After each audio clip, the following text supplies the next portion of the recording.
শঙ্করাচার্য আবির্ভূত হয়ে তিনি ভক্তিবাদকে প্রচার করেন, তিনি ব্রহ্মবাদকে প্রচার করেন। তাকে মায়াবাদ বলা হয়।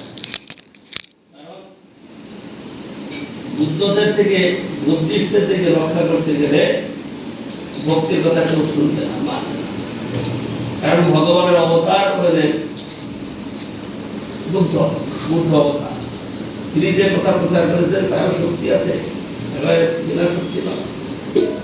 কিন্তু সেই শক্তিটা ভগবত ভক্তির অনুকূল নয়, ভগবত ভক্তির প্রতিকূলে।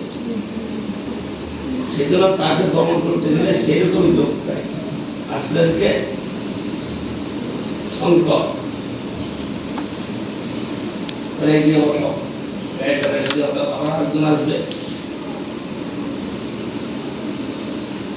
শঙ্করের অবতার হলো, শঙ্করের অবতার হয়ে তিনি কি করলেন? তিনি মায়াবাদকে আবৃত করতে গিয়ে ভগবানের ভক্তিকে একদম পুরোপুরি বাদ দিলেন, শূন্যবাদে নিয়ে দিলেন, শূন্য ব্রহ্মবাদে।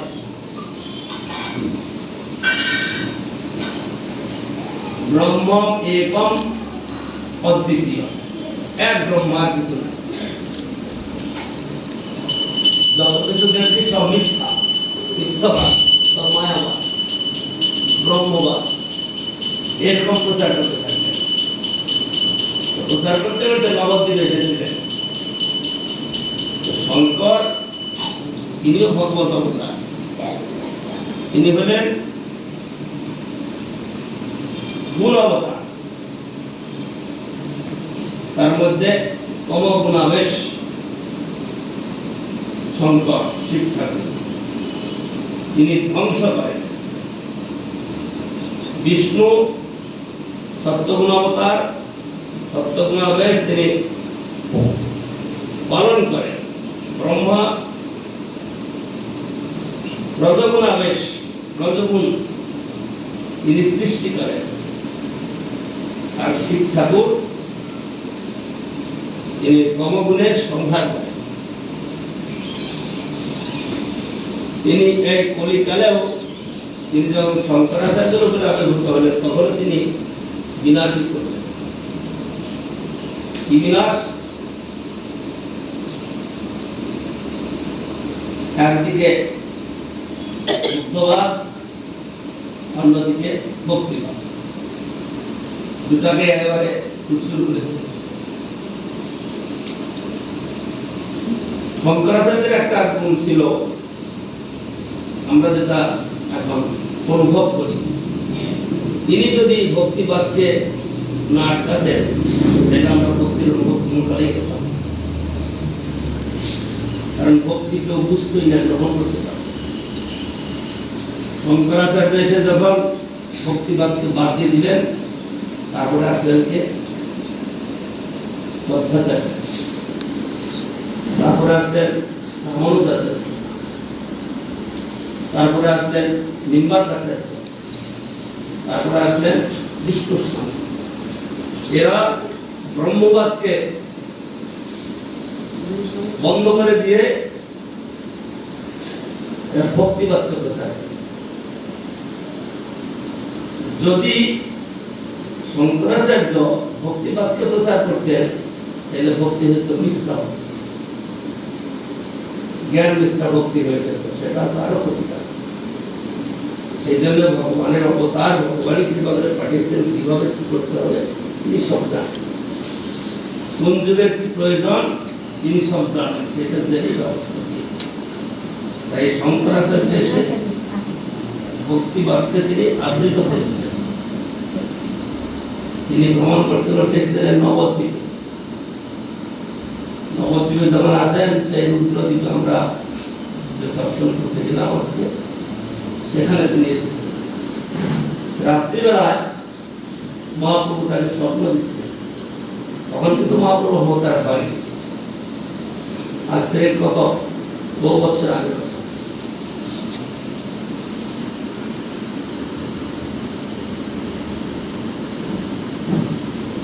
মহাপ্রভু তাকে দর্শন দিয়ে তাকে বললেন, দেখো তুমি তো মায়াবাদ প্রচার করো, মায়াবাদী নবদ্বীপে চলবে। কারণ এখানে আমার একান্ত শুদ্ধ ভক্তির কথাই চলে। কিন্তু এখন আরেকটা কথা বলবেন,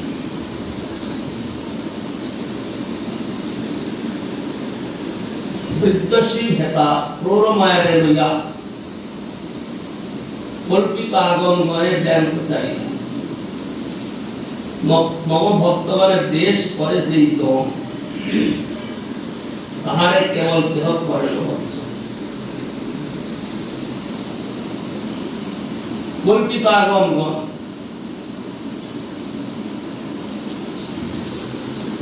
বৃদ্ধশী প্রমায়ের কথা শুনছিলাম। প্রমায়া একদিকে ভক্তদের প্রতি যোগমায়া, অভক্তের প্রতি মহামায়া, যে যেরকম গ্রহণ করে। মহামায়া আর যোগমায়া যারা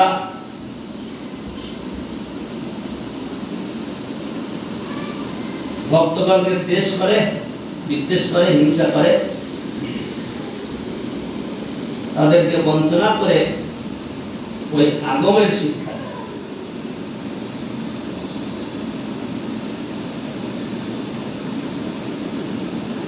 ভক্তির বিরুদ্ধে শিক্ষা দেয় তাদের।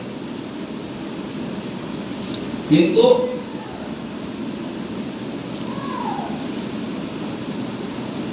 এই স্থানে সাধারণে মোহভক্ত হয়, দুষ্ট অত্যাচারের স্থান ইহাস।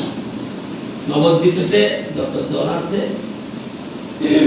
তারা সাধারণতই তারা ভক্তিবাদ সম্বন্ধে আলোচনা করেন বা শ্রবণ করেন। সুতরাং তুমি নবদ্বীপবাসীদেরকে তোমার মায়াবাদ দিয়ে পীড়ন করো না। স্বপ্নে নবদ্বীপ তত্ত্ব জানিয়ে তখন ভক্তাবেশে অন্য দেশে পরিলাপ। এই রুদ্রদ্বীপয় রুদ্রগণ স্থান, হেতা রুদ্রগণ গৌরগুণ করে গান। শ্রী নীল লোহিত রুদ্রগণ অধিপতি, মহানন্দ নৃত্য হেতা করে নীতি। রুদ্র নৃত্য দিকে আকাশে দেবগণ আনন্দিত করে সবে পুষ্প পরিসর। এখানে রুদ্রগণ বলতে ভূত, প্রেত, বেতাল, এরা রুদ্রের গণ। এরা গৌর গুণগান করে খুব নৃত্য করে। কারণ নবদ্বীপ অন্যটা চলবে না, নবদ্বীপ ভক্তি নেই চলবে। ভক্তিটা মানে হরিনাম সংকীর্তন, গৌর নাম কীর্তন এখানে চলবে।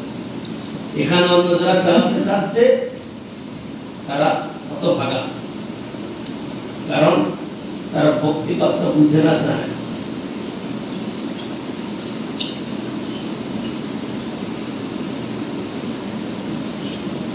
ভগবত কৃপায় এই পৃথিবীতে তিনি নিজেই প্রচার করেছেন।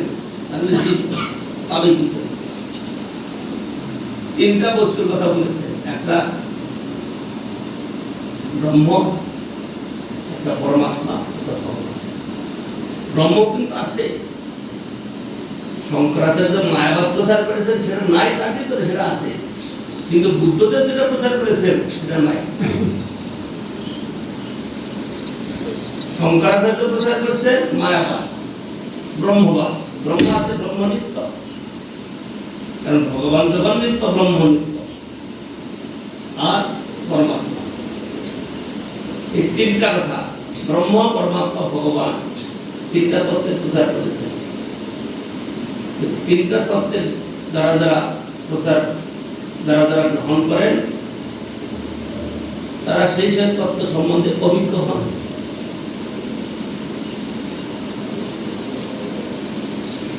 শঙ্করাচার্য বা শিব মুখ্যত তিনি এই ব্রহ্মেরই আরাধনা করেন। ব্রহ্মের আরাধনাও হয় না, ব্রহ্মজ্ঞান চর্চা করেন। কিন্তু আবার বলছেন পঞ্চমুখে রাম নাম করেন ত্রিপুরায়। একদিকে তিনি দেখাচ্ছেন ব্রহ্মবাদ প্রচার করছেন, অন্যদিকে তিনি ভক্ত। তার স্বরূপে দুইটা বস্তু রয়েছে। সেজন্য অদ্বৈতাচার্য মহাপ্রভু লীলার সময় একের লীলা করে মহাপ্রভুকে মানে কি বলে এটাকে বিড়ম্বনায় ফেলে দিয়েছে, ভগবানকে বিড়ম্বনায় ফেলে দিয়েছে। কারণ অদ্বৈতাচার্য এই মাইক জগতের বিচারে মহাপ্রভুর সে অনেক বয়সে বড়। সুতরাং যিনি বড় হন তার সম্মান করা উচিত। যদি সেটা ব্যবহারিক সম্মান না হয় তাহলে মর্যাদা লঙ্ঘন হয়। কাকে কাকে কেমন সম্মান করতে হয় গুণ দেখে।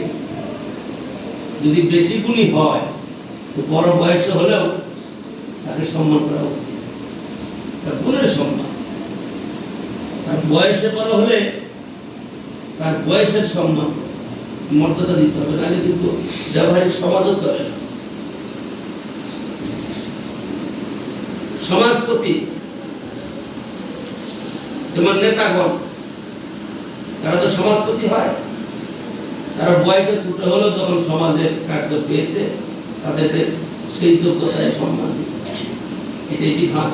যদি না দেওয়া হয়, এই যথাযোগ্য সম্মান না দেওয়ার জন্য আমরা সেই সেই কাজের সমাধান পাবো না।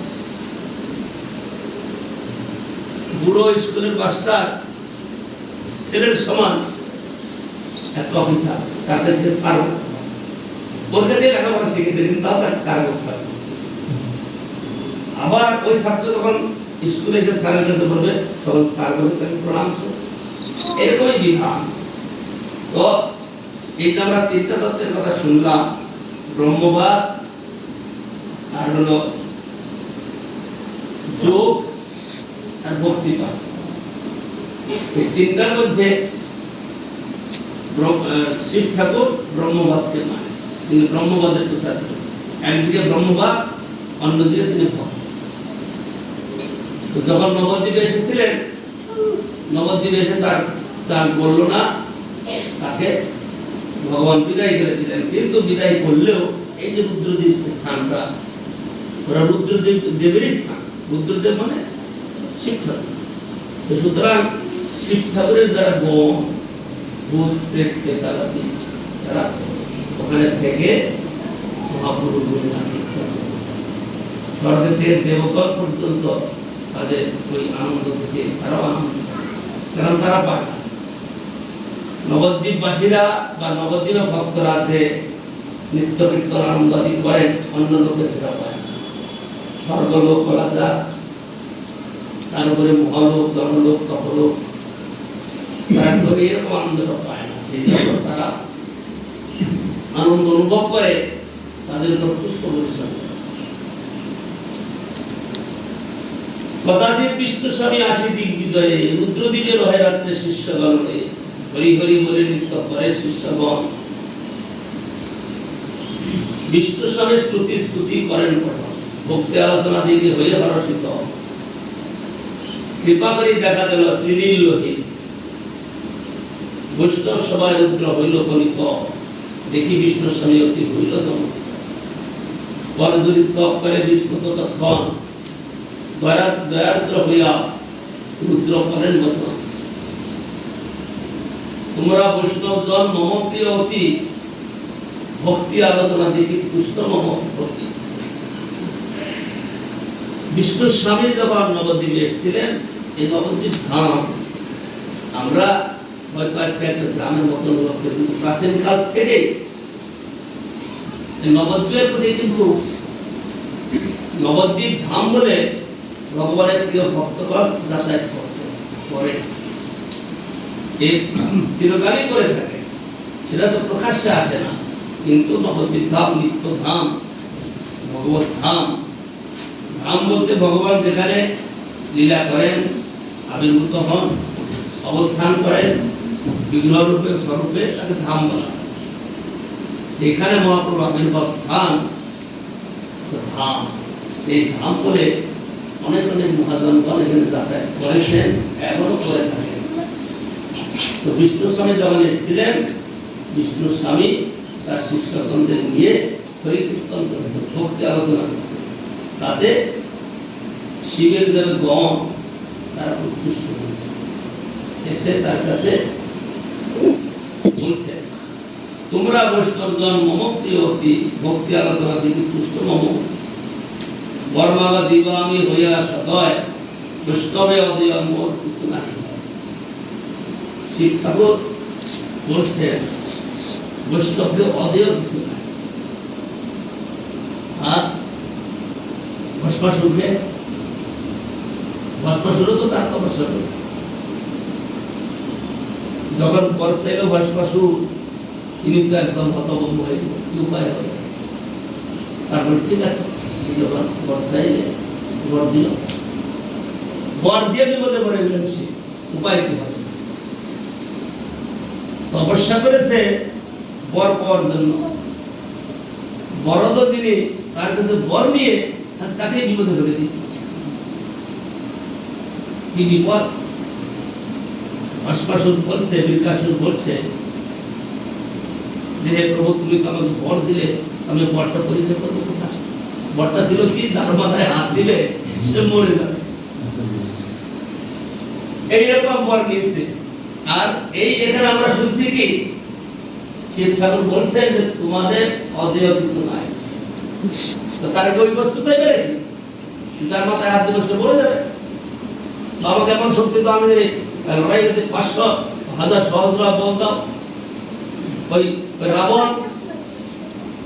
রাবণ শিবের থেকে প্রচুর বল পেয়েছে, পেয়ে একদিন কি করেছে, কৈলাসকে মানে গাঢ় গা করছে, গা ঘষে কৈলাস ঠিক কাটছে। ও তোমার এরকম দম্ভ হয়েছে, পরিণাম আছে তোমার। তো এখানে এই বিষ্ণু স্বামী যখন এসেছেন, তখন শিব ঠাকুর তাদের প্রতি প্রসন্ন হয়ে আমাদের তোমাদের অদেয় কিছু নাই, তোমরা বর চাও। তারা বর চাইলে কি বর চাইতে পারেন, আপনাদের কার মনে কি জানে, কি বর চাইতে পারেন বলুন তো। বর মানে বুঝেন তো, সংকল্প পূর্ণ হবে, যা আমরা ইচ্ছা করবো তা পূর্ণ হবে। তারা কি চাইতে পারে, এই বৃকাসুর চাইলে তো তার মাথায় হাত দিয়ে শুরু করে যায়। শঙ্করের অনেক অনেক ভক্ত আছে, এক একজনের এক এক রকম অদ্ভুত বর চায়। তারপরে ওই বলি কি নাম, কাশী ছিল, হ্যাঁ আরে ইয়ে বলির বংশধর যে কি নাম বলতে, বলির বংশধর বান রাজা, বানের সহস্র ভক্ত শিবের থেকে বল নিয়ে বলছেন যুদ্ধ করবো কার সঙ্গে, আমার সবার বল, আমি তোমার সঙ্গে যুদ্ধ করবো, বেটা আমার থেকে যুদ্ধ করে, আমার সঙ্গে যুদ্ধ করে, হ্যাঁ যুদ্ধ হবে তোমার, সেদিন বুঝবে। কৃষ্ণের সঙ্গে যুদ্ধ হলো, বাহুটার কেটে চাপ করে শিবকে পায়, বলছে চাকরি আমার ভক্তকে বাঁচাবো, এর বংশটা আমার অবদ্ধ, এর বংশের কাউকে আমি বধ করবো না। বান রাজা, এই ঘটনা ঘটেছিল এই বিয়ের সময়, উষার বিয়ে, উষার অনিরুদ্ধ এই বিয়েতে ঘটনা ঘটেছে। কিন্তু শিক্ষাকে দিয়ে যখন কৃষ্ণের মায়ের বললেন, কৃষ্ণ তাকে বললো না, এটা একটু বধ করবো না, একটু শিক্ষা দেওয়া, কারণ এর আমার অবদ্ধ, আমি বল দিয়েছি, তোমার খুলে কেউ আমার হাতে বধ করবে। তো এখানে রুদ্রদেব বিষ্ণু স্বামীকে বললেন বর নাও।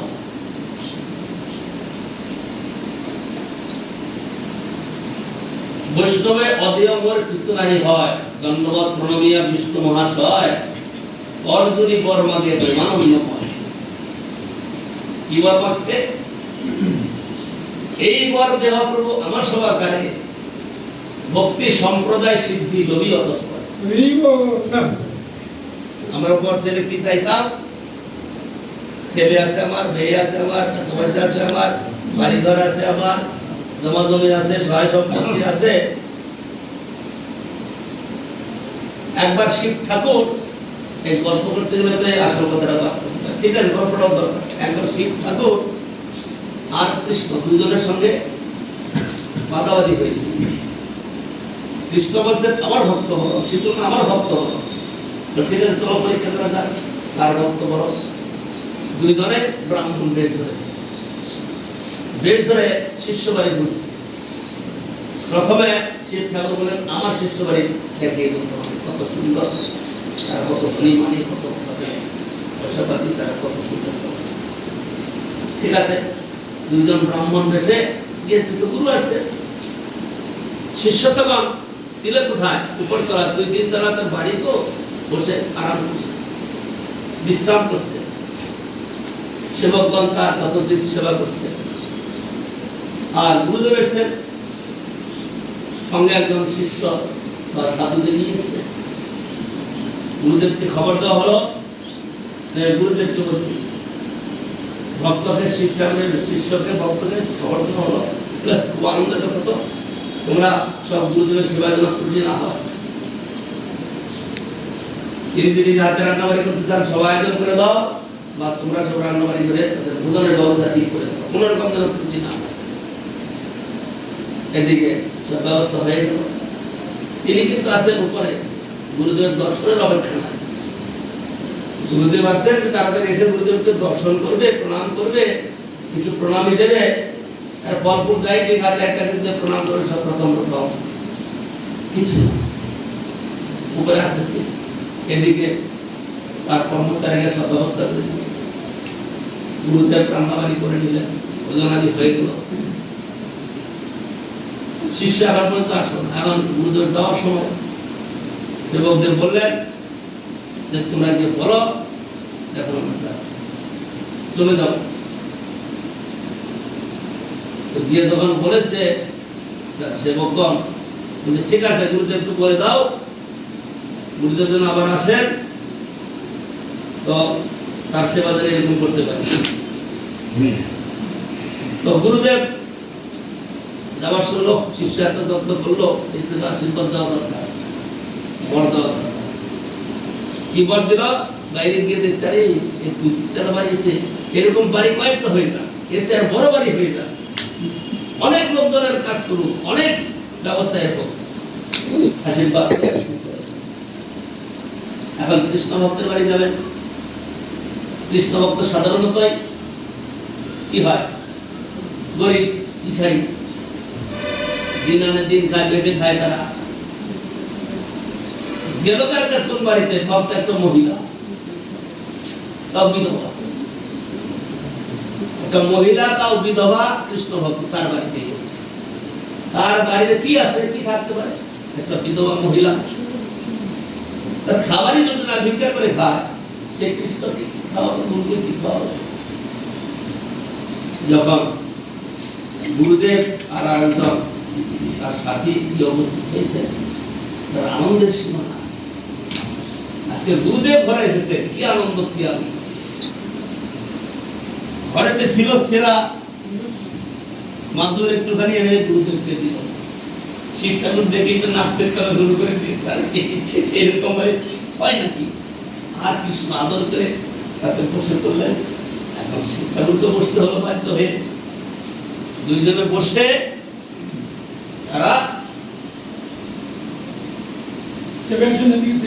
তারা দুইজনের শিষ্যের যত্ন মানে সেবা দিচ্ছে। শিষ্যার ঘরে কিছু নাই, দোকান থেকে বাকি করে নিয়ে আসবে, পরে শোধ করবে। এনে গুরুদেবের সেবা যত্ন হলো। গুরুদেব খবর নিলেন, তোমার কি কি আছে? আমার এই ঝুপড়িটা আছে, একটা গরু আছে, একটা বাছুর আছে। গরু বা দুধ দেয়, সেই দুধ বিক্রি করে আমি চলি। যখন দুধ না দেয় তখন বিক্রি করে এই অবস্থায় চলছে। গুরুদেব খুব সন্তুষ্ট হলেন। সন্তুষ্ট হয়ে তখন আশীর্বাদ দিলেন না, কিছু সন্তুষ্ট হয়ে গুরুদেবের সেবা হয়েছে, সেই ভক্ত খুব সন্তুষ্ট, আর গুরু খুব সন্তুষ্ট হয়ে শিব ঠাকুর তো তার তিনি সন্তুষ্ট হতে পারেন, কারণ সেরকম আয়োজন শুধু শাক ডাল একটু করে দিয়েছে। বাইরে গিয়ে দেখছেন সত্যি তো ঝুপড়ি দেখতে আছে, আর গরু আছে, বাছুর আছে, রাইট? এক বাছুরটা আগে মরা তো, হ্যাঁ সকালে মরে, বাছুরটা আগে মরবে। আর শিব ঠাকুর রেগে আগুন হয়ে যায়, এই জন্য তোমার ভক্ত হয় না কেউ। তোমার ভক্ত এই জন্য হয় না লোকে, তুমি আগে অভিশাপ দিচ্ছ তার মরবার জন্য, সে লোকটা খাবে কি?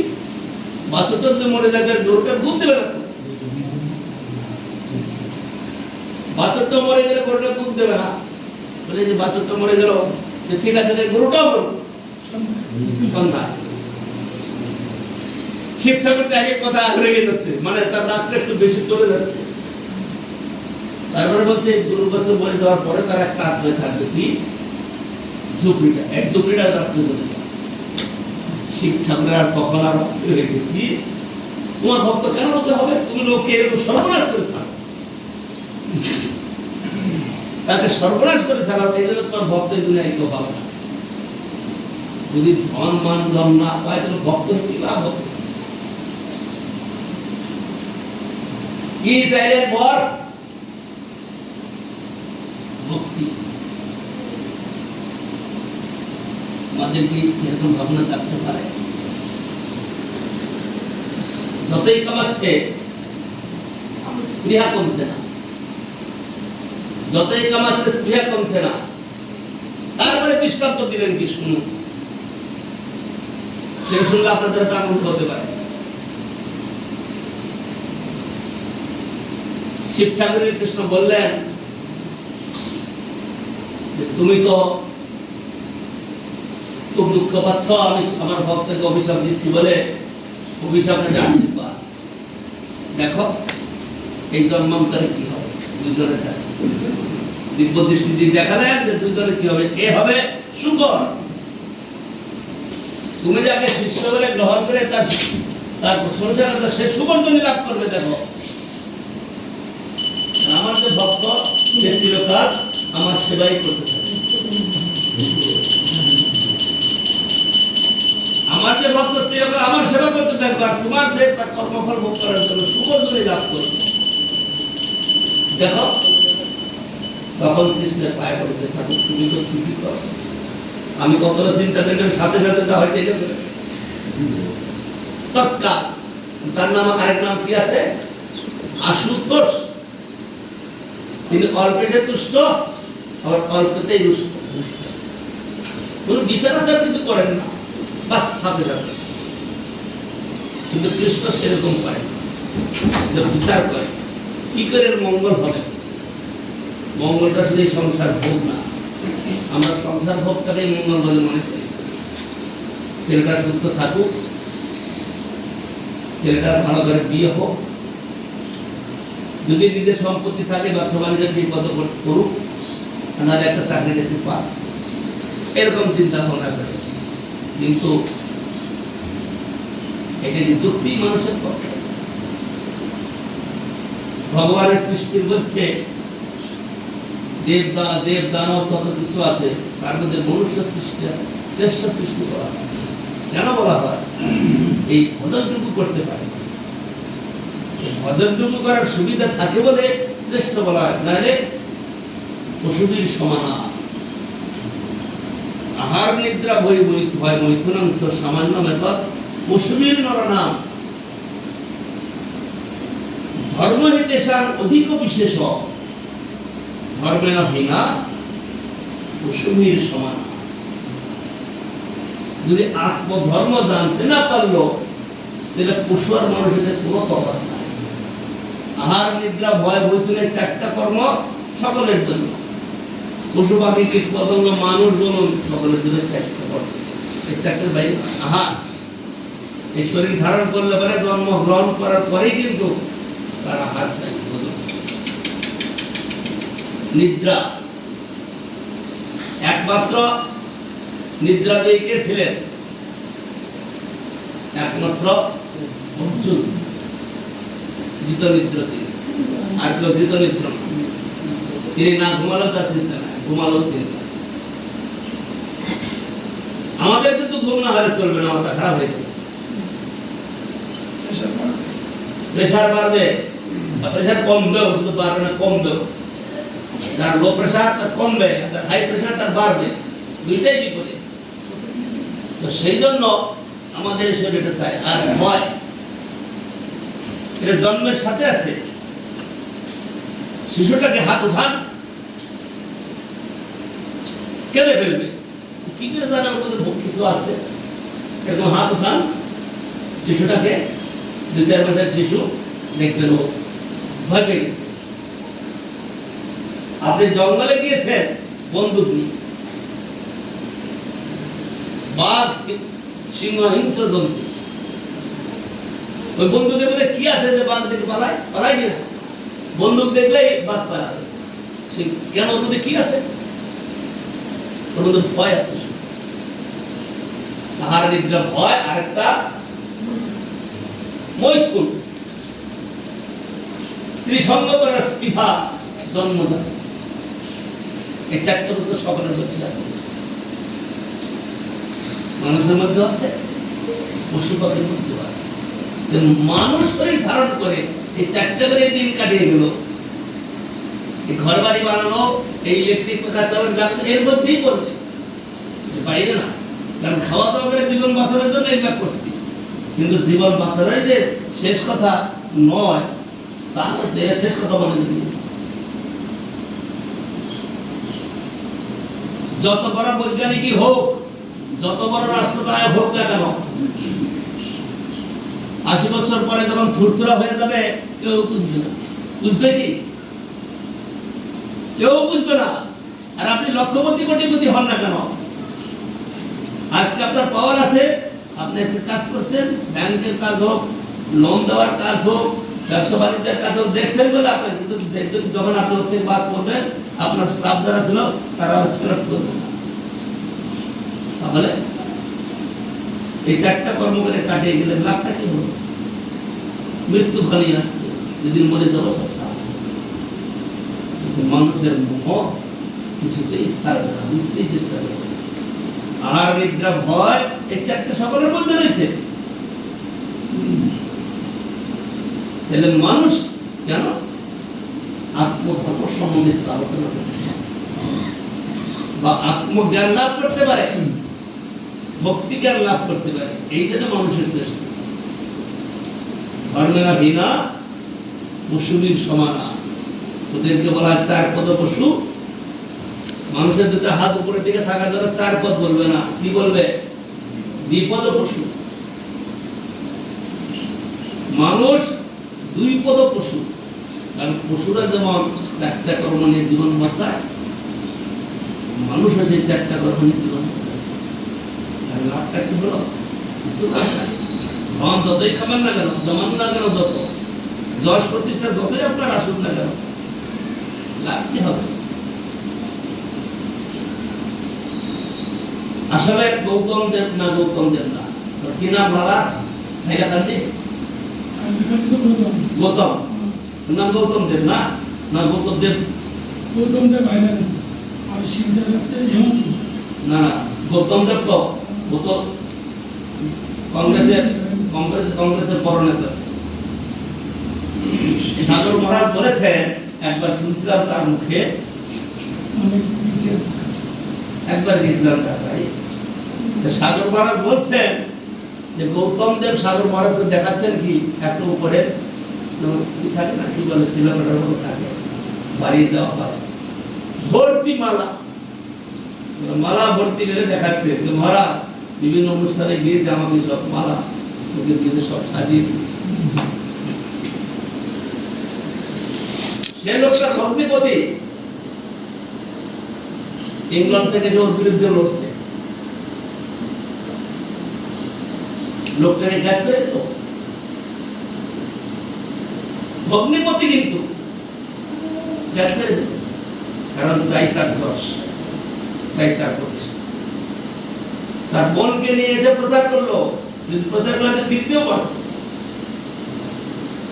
বিজেপি অনেক 10-15 বছর আগে।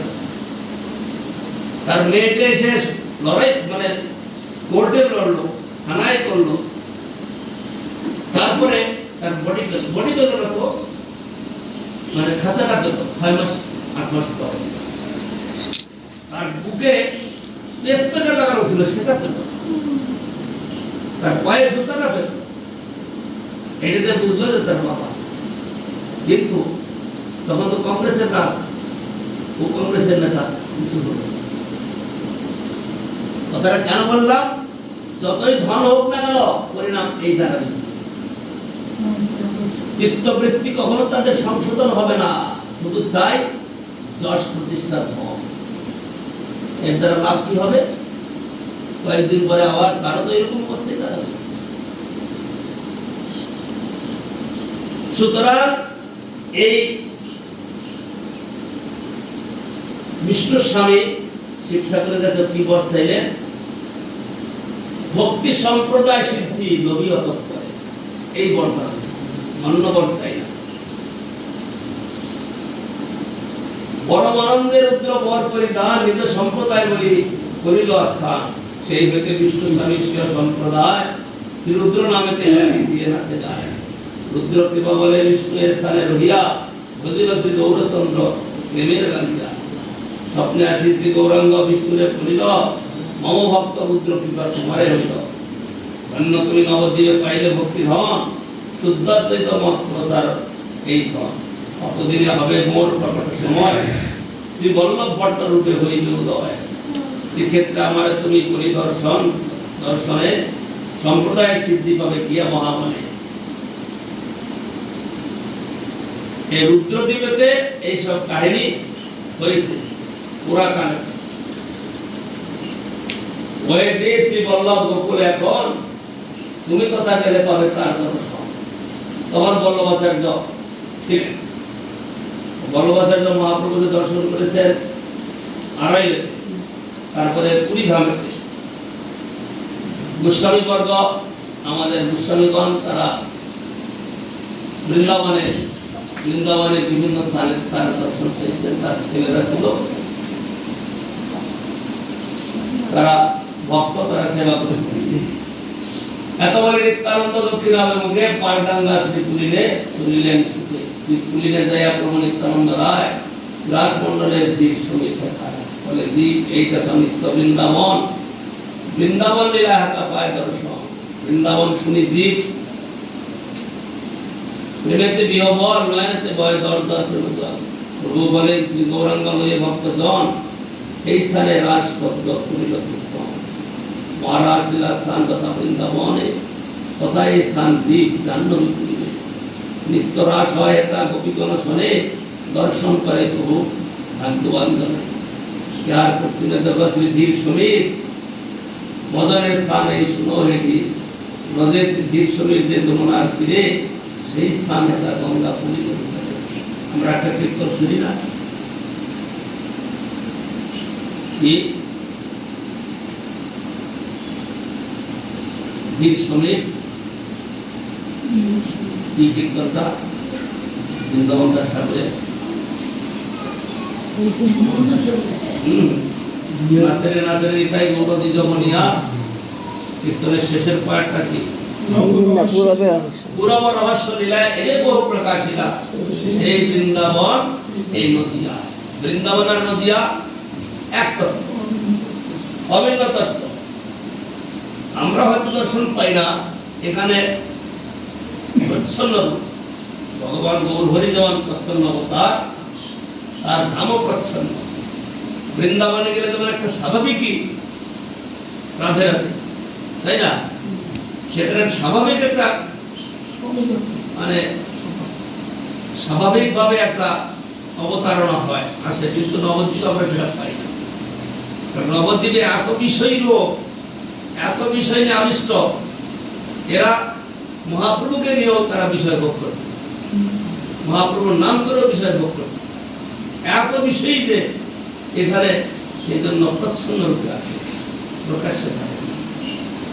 আর বৃন্দাবনে ব্রজবাসীগণকে এই দেশীয় লোকেরা অনেক সময় দোষারোপ করে, কিন্তু ব্রজেতে যান তাদের উদারতা দেখে মুগ্ধ হয়ে যায়। এই দেশীয়রা পারবে না, তারা গরিব হতে পারে, কিন্তু তাদের চিত্তবৃত্তি উদারতা থেকে বলে তারা তো আমাদের থেকে টাকা নিয়েই করে। সবজি লাই, হ্যাঁ, রুটি সবজি তারা বানিয়ে যে যাবে তাকে দান করতে থাকে। ঘরে তার কি আছে না আছে ঠিক নাই। এই এত রুটি খাওয়ায়। রাধাকুণ্ডে গিয়েছিলাম, সেখানে একজন ব্রজবাসী কি করে প্রতিদিন রাত্রিবেলা আধা কিলো আটা মেখে রাখবে, তার জন্য সে নিয়ে প্রতিদিন ওই কুণ্ডেতে ছোট ছোট করে দেবে, সেখানে সব কচ্ছপগুলা মাছগুলো এসে খায়। আধা কিলোর দাম কত পারে, মাসে কত হতে পারে, বছরে কত হতে পারে। আমাদের দেশের লোকেরা ওই হিসাব করতে তো মাথাই খারাপ হয়ে যাবে, আরে সর্বনাশ কোনোদিন করতেছে না। এত রুটি যা বানিয়ে রাখতে পারে সবজিটা যে গরিব হতে পারে তাদের চিত্তবৃত্তি পুরা, তাদের স্বামীদের অর্ডার কেউ যেন চিনি না, তাদের চিত্তবৃত্তি এরকম, তাদের নিজের ঘর না থাকলেও তারা বড় ধনেই তারা কত দান করে যাচ্ছে। কিন্তু বাঙালি আমাদের দেশের লোকেরা এরকম চিত্তবৃত্তি হতে পারে। বহু ধন থাকতে পারে, ধনে কি করবে, চিত্তবৃত্তি কি করে আসে, কোনোদিন আসতে পারে না। সেই জন্য বৃন্দাবনে সাধু সন্তরা সুখে থাকে, খাবার চিন্তা নেই। তারপরে বিষয়ী লোকেরাও কেউ কোনো বিষয়ীরাও আবার দান করে থাকে, কম্বল দক্ষিণা প্রচুর দান করে, সুতরাং অভাব নাই বৃন্দাবন। সেই বৃন্দাবন ধাম অভিন্ন নবদ্বীপ, সেই বৃন্দাবন এই নদীয়া বিহারে গঙ্গার তীরে সেই ধীর সমীরে। এখানে আমাদের গ্রন্থকার এখানে বর্ণন করছেন কি সেই বৃন্দাবন, আর এখানে ধীর সমীর দেখা, সেই বৃন্দাবনে যে ধীর সমীর, এখানেও সেই ধীর সমীর। আর বৃন্দাবনে যে রাসস্থলী, এখানেও এই রাসস্থলী। এখানে কৃষ্ণ নিত্য রাসলীলা করে থাকে, আর সেই রাস করেছেন মহাপ্রভু, তিনি রাস করেছেন সংকীর্তন রাস। কলিযুগেতে বকবাদ নাই, কারণ কলির জীব এমনিতে তারা বদ্ধ, এমনিতে একেবারে সহ্য, সুতরাং তাদের যদি আবার একটু কিছু দেখানো যায় তাই রাস করার কথা। সুতরাং কলিকালেতে যা প্রচার হয়েছে একেবারে মহাপ্রভু রাসলীলা করেছেন। এটা কি রাস? রাস শব্দের অর্থই তো আমরা বুঝবো না। রাস শব্দের অর্থ একটা পুরুষ আর একটা মহিলা, তারা নাচবে গাইবে, এটা রাস। কিন্তু আনন্দের পরাকাষ্ঠা, আনন্দের পরাকাষ্ঠাকে রস উদয় হয়, তাকে বলা হয় রাস। তো মহাপ্রভু সংকীর্তন রাস করেছেন, কীর্তনের মধ্যে তারা যে আনন্দ অনুভব করেছেন সেটাকে সর্বশ্রেষ্ঠ রসতত্ত্ব প্রতিপাদন করেছেন রাস। সুতরাং আমরা যে কীর্তন করি, আমরা তো কসরত করি, কসরত বুঝো, কসরত করে গেলে ইয়েরা কি বলবে যে জিম, জিম জিম বলে না, আজকাল নাম দিয়ে জিম। আগেকার দিনে ছিল কুস্তি, কুস্তি আড্ডা, কুস্তি আড্ডায় গিয়ে কুস্তি করতো, আর আজকে জিমে গিয়ে কুস্তি করে। কি শব্দটা নিয়ে আসবো? না, কসরত কোথা থেকে আসবে?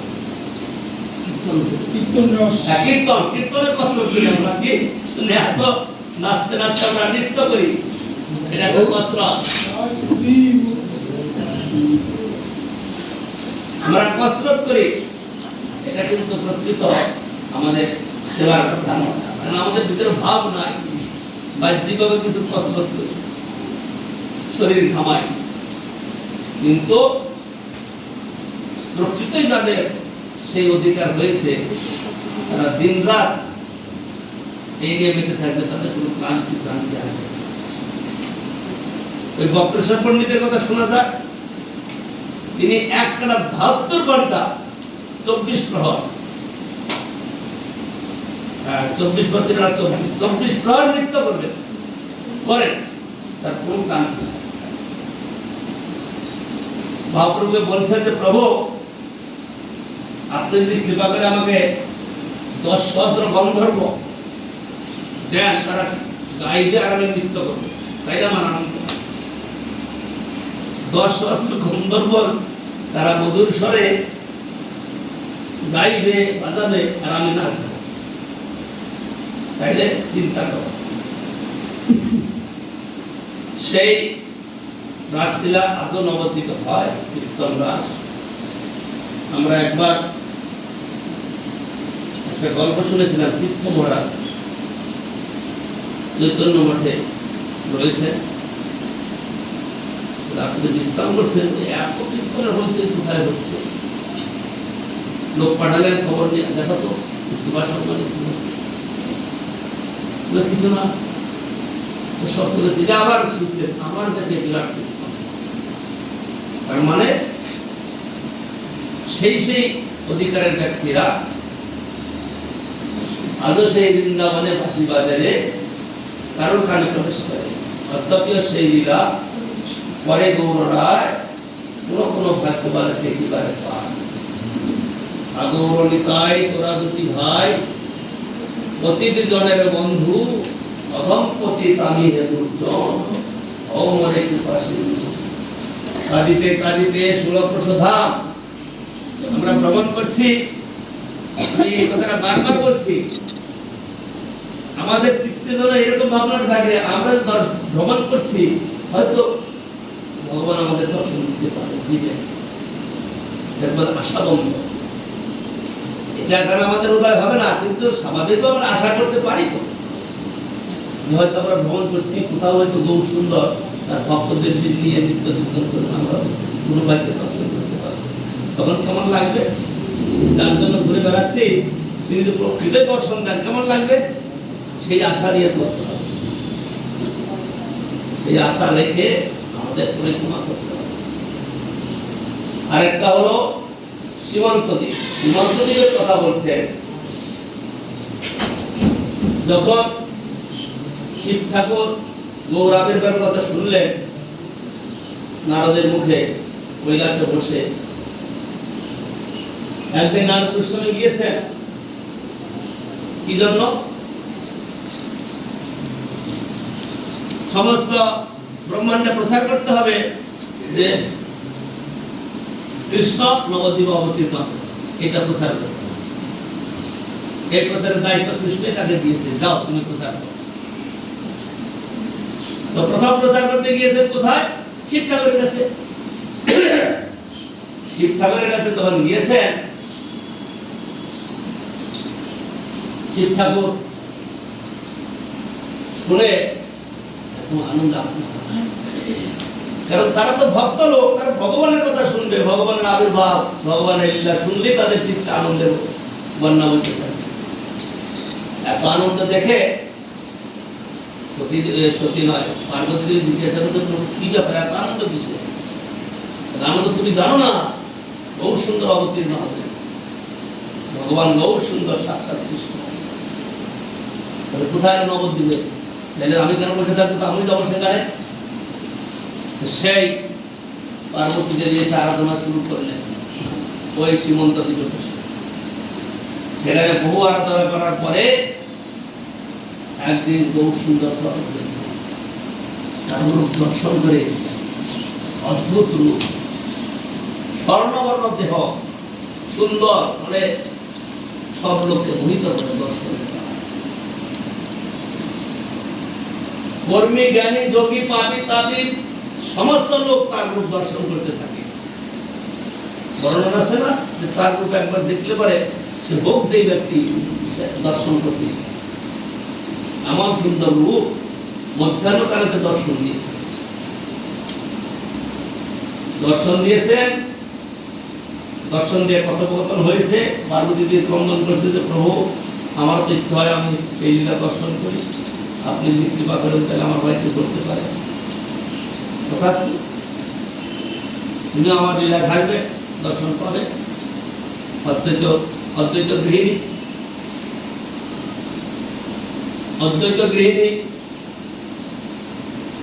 তিনি পার্বতী দেবীর অবতার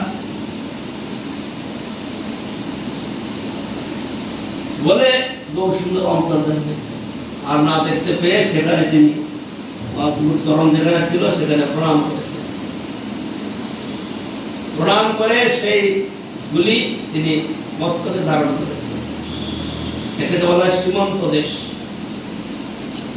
মহিলাদের যে সিঁদুর পরার স্থান সেটাকে বলে সীমন্ত। সেই সীমান্তে তিনি গৌর সুন্দরের চরণ ধুল ধারণ করেছিলেন বলে ওর নাম হয়েছে সীমন্ত দ্বীপ। আমরা আসবার সময় একটা স্থান আছে যেখানে দেখলাম তাবুত বানানো আছে, ওইখানে নাকি এখনো সীমন্ত দেবীর আরাধনা হয়। সীমন্তিনী দেবী মানে পার্বতী সেখানে আরাধিত হন, কিন্তু আমরা আমাদের সময় কম থাকে, তাড়াতাড়ি আমরা সেখানে যাই না। কিন্তু সেই স্থানটা নাকি ওরা আজকে ঢুকেছিল জেনেছিল, আমি লক্ষ্য করে নেই আপনি আপনি চলে গেছিলেন, আমাকে আচ্ছা না কয়েকবার থেকে তো গিয়েছিলাম অন্য বছর তাবুখানেরা 3 বছর তো মানে বছর কথা বলতো প্যান্ডেল থাকতো না তখন, কিন্তু এমনি বসতাম যেতাম, তো ওখানে বসতে গেলে 10-15 মিনিট বেশি সময় দিয়ে দিতাম, এই জন্য চলে আসে।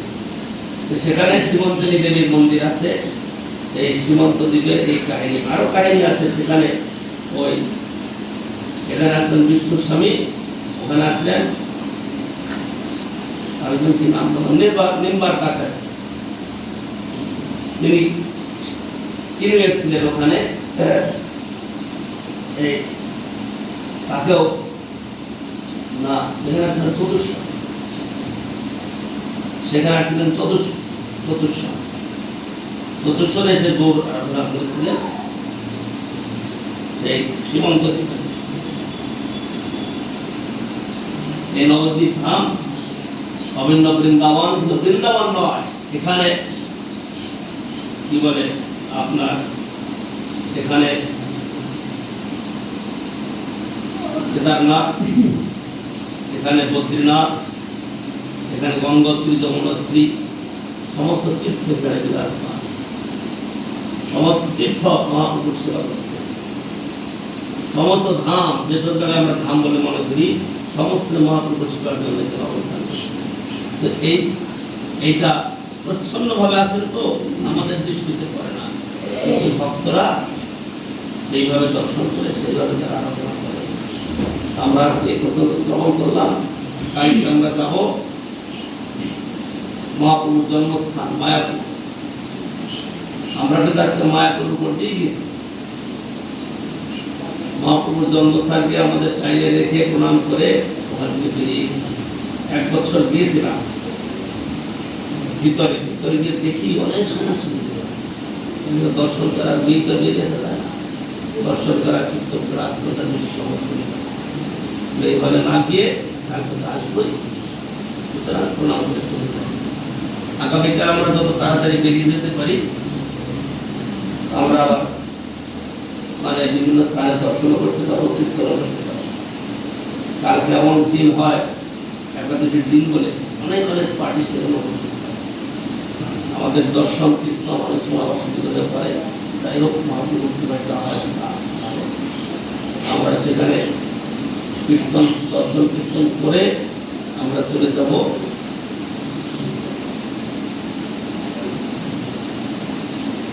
মুরারি উঠতে পারি। সেখানে আমরা নৃত্য কীর্তনাদি করার পরে আমাদের প্রধানকালের মঙ্গল 1-2বার মঠে এসে পেয়েছিলাম প্রথম দিকে, তারপরে যখন ব্যবস্থা হলো নিয়ে যাওয়া হয়, তাতে ভালোই হয়। সারাদিন উপর থেকে ওখানে অনুকল্প করে বিকালবেলা চলে আসা ভালো। বড় মঠে তা হয় না, বড় মঠে আরো ভোরবেলায় যায়, তো সেই জন্য অত লোকের ব্যবস্থা করা অসুবিধা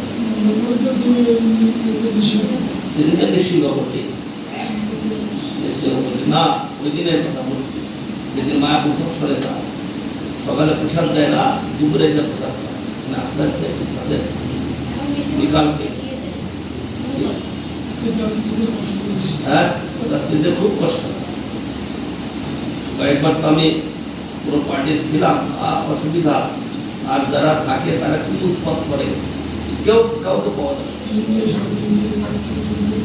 কাউকে পাওয়া যায় না, একটা কর্তাল সামলাবে না, কিচ্ছু সামলাবে না, সব ছেড়ে দিয়ে পালিয়ে। সেই জন্য আমি জানিয়েছিলাম যে থার্ড পার্টিকে বন্ধ করে দেওয়া হোক, কি বলে মায়াপুরের দিন, কারণ ওই সময়তে ওই পার্টির কেউ থাকে না। তারপরে আবার দেখি পরের পর থেকে আবার কিছু যাই হোক, আগামীকাল আমরা মায়াপুরে যাবো, মহাপুর জন্মস্থান, ওখান থেকে সেবা সংগম, তারপরে অদ্বৈত ভবন, তারপরে পদধরঙ্গম দর্শন করে আমরা যাবো চন্দ্রশেখর ভবন, যেখানে চৈতন্য মঠ, মাসির বাড়ি, মহাপুর মাসি, মহাপুর মায়ের ভগিনী সর্বজয়া দেবী, তার শ্বশুরালয় ওইটা চন্দ্রশেখর আচার্য ছিলেন, তার পতি। এই চন্দ্রশেখর ভবনে আমরা দর্শন করবো, সেখানে প্রভুপাদের সমাধিপীঠ আছে, সেখানে প্রভুপাদের প্রাণধর্ম গৌরীশার কৃষ্ণ সমাধি আছে।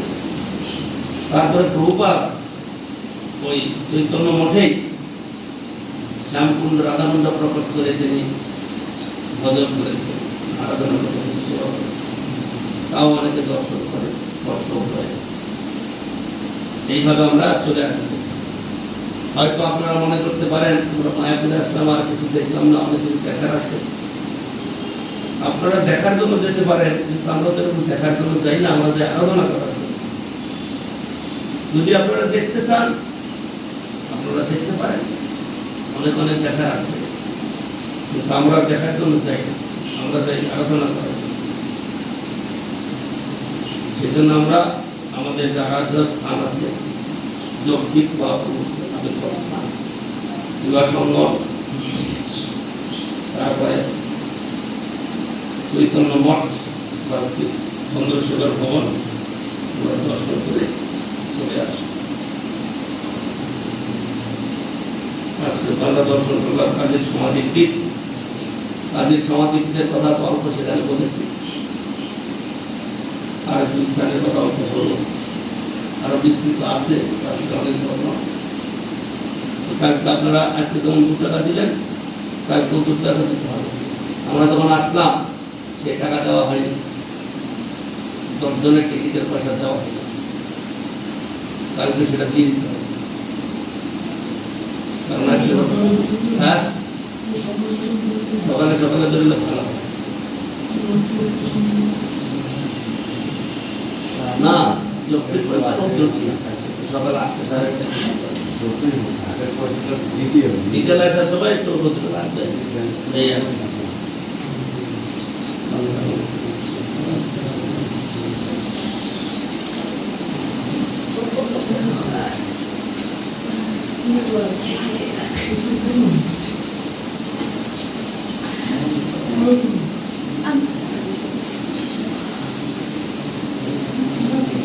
দেরি হয়ে গেছে, তাড়াতাড়ি করবো ভাবছি না।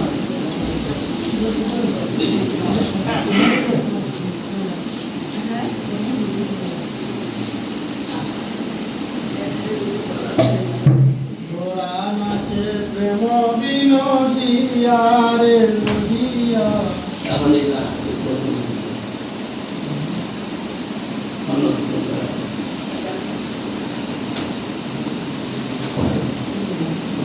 কীর্তনটা হবে কখন? সন্তান নাচানাচি হতে পারে।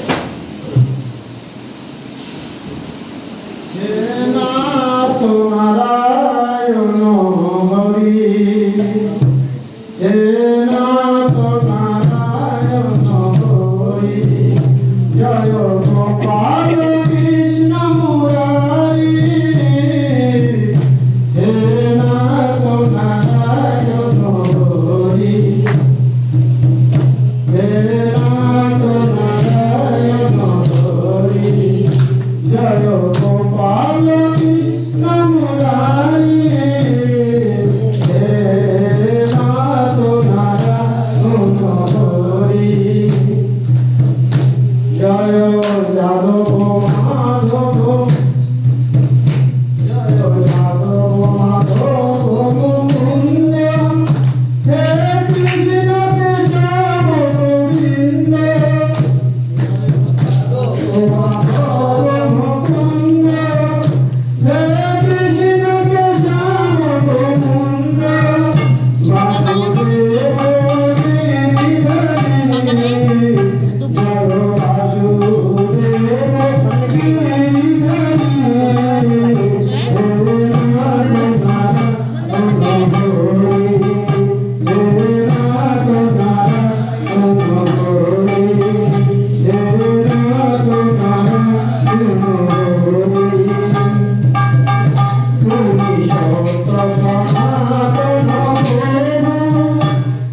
হুম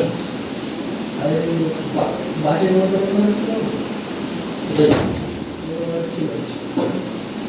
বাড়ির মধ্যে ছিল কোথাও সেটা নিয়ে গেলে Hare Krishna, Hare Krishna,